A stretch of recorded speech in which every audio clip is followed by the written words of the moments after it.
Hello everyone, this is Jyoti. Welcome to my channel learn with Jyoti में आज हम पढ़ने जा रहे हैं, सॉल्व करने जा रहे हैं क्वेश्चन आंसर क्लास 6 की हिंदी भाषा भारती।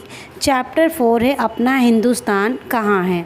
इसके पहले के चैप्टर्स के वीडियो बन चुके हैं। अगर आपने वीडियोस नहीं देखे हैं तो लिंक आपको डिस्क्रिप्शन बॉक्स में मिल जाएगी, वहाँ से आप वीडियोस देख सकते हैं। तो चलिए स्टार्ट करते हैं। जो पहला प्रश्न देखिए, सही विकल्प चुनकर लिखिए।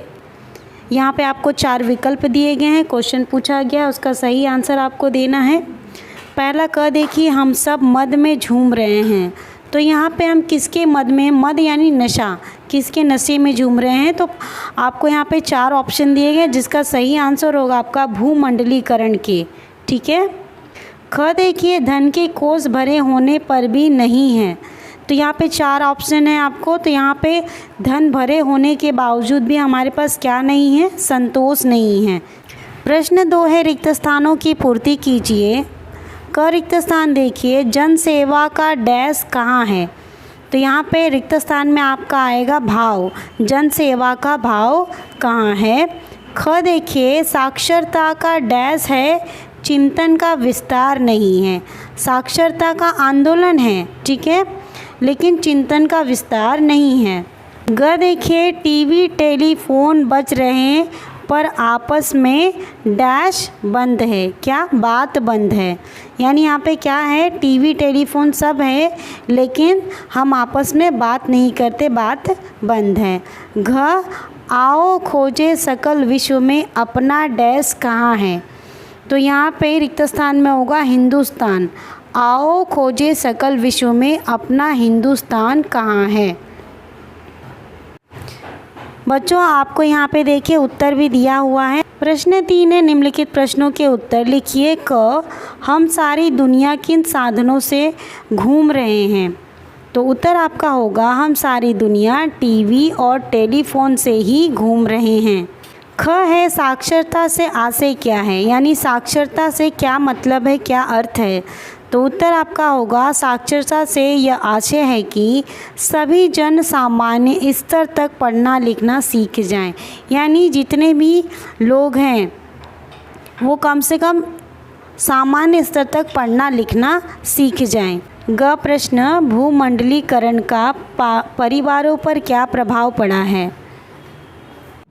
आपका उत्तर होगा भूमंडलीकरण का परिवारों पर यह प्रभाव पड़ा है कि वे बिखर गए हैं।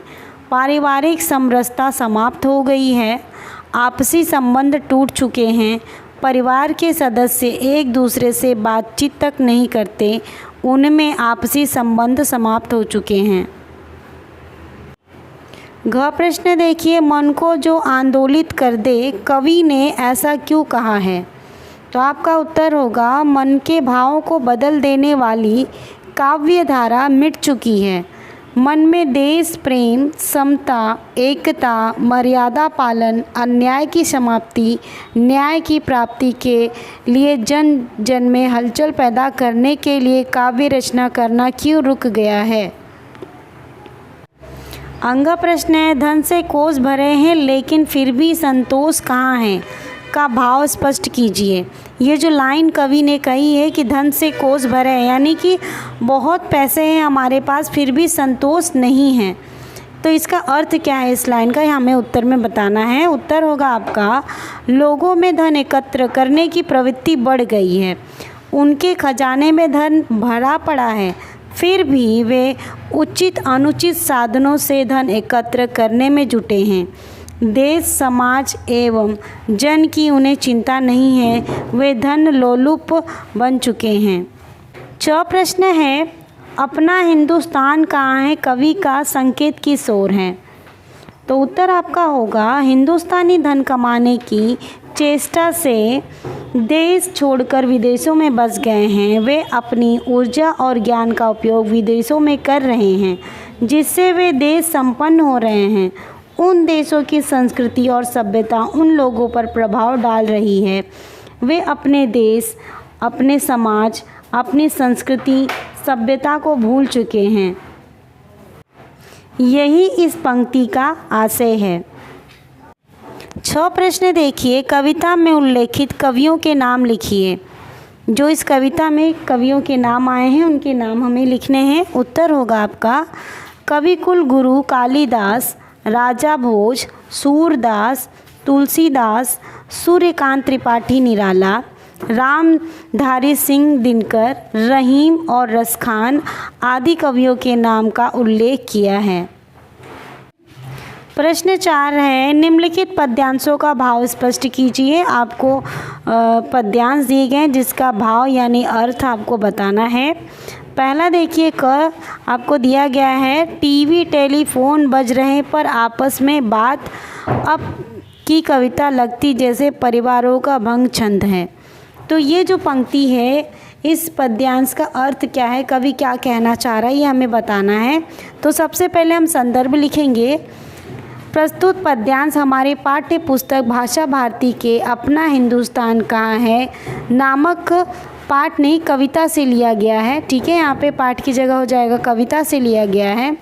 इसके रचयिता दयाल सिंह पवार हैं। नेक्स्ट आपका प्रसंग हो जाएगा। प्रसंग में आप लिखेंगे, कवि ने बताया है कि आज का हिंदुस्तान की पारिवारिक समरसता टूट गई है।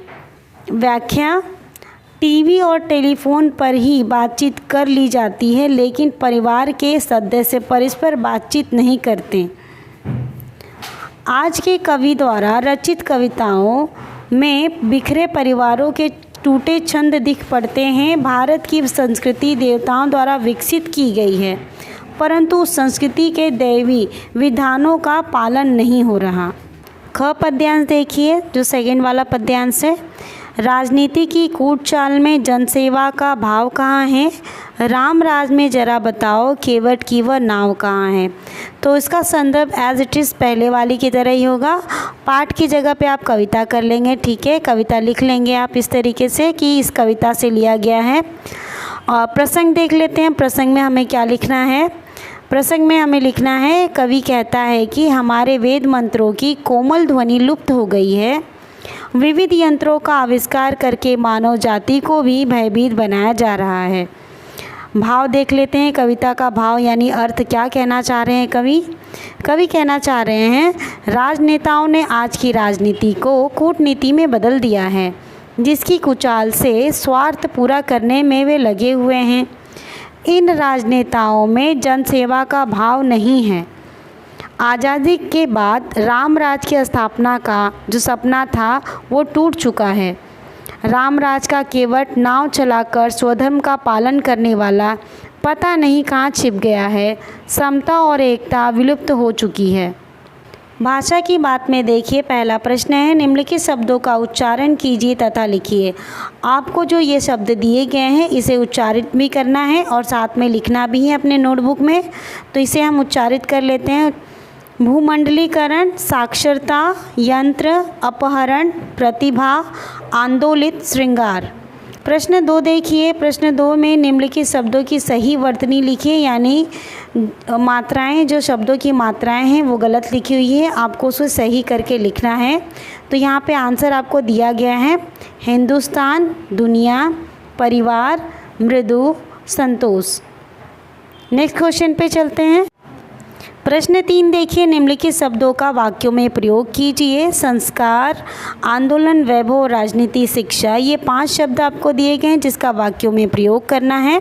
एक एक करके सारे वाक्य प्रयोग देख लेते हैं बच्चों।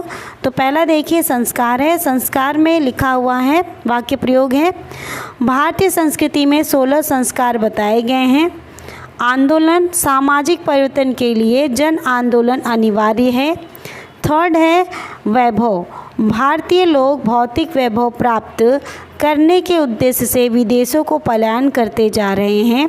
फोर्थ है आपका राजनीति, आज देश की राजनीति सही दिशा से भटक गई है। लास्ट आपका है शिक्षा, शिक्षा का जो उद्देश्य है विस्तृत होना चाहिए। प्रश्न 4 पे चलते हैं। देखिए इस कविता में योजक चिन्ह वाले शब्द छाट कर लिखिए। यहाँ पे आपको देखिए योजक चिन्ह वाले शब्द दिए गए हैं। 2 शब्दों के बीच जो लाइनें हैं, ऊंचे ऊंचे, जन जन, बड़ी बड़ी, बड़े बड़े, जन्म जन्म, देव विधान, जन सेवा, रामराज, ये आपके योजक चिन्ह वाले शब्द हो गए। ठीक है, प्रश्न 5 पे चलते हैं। प्रश्न 5 में देखिए क्या है, खोज, विदेशी शब्द हैं जो दूसरी भाषा से लिया गया है, ऐसे शब्द आगत शब्द कहलाते हैं। निम्नलिखित शब्दों में से आगत शब्द छांट कर लिखिए। तो यहाँ पे आपको शब्द दिए गए हैं जिसमें से हमें आगत शब्द यानी जो दूसरी भाषा से लिए गए शब्द हैं उन्हें हमें छांट कर लिखना है। तो यहाँ पे ये वो सारे शब्द हैं जिसमें से आगत शब्द देखना है हमें।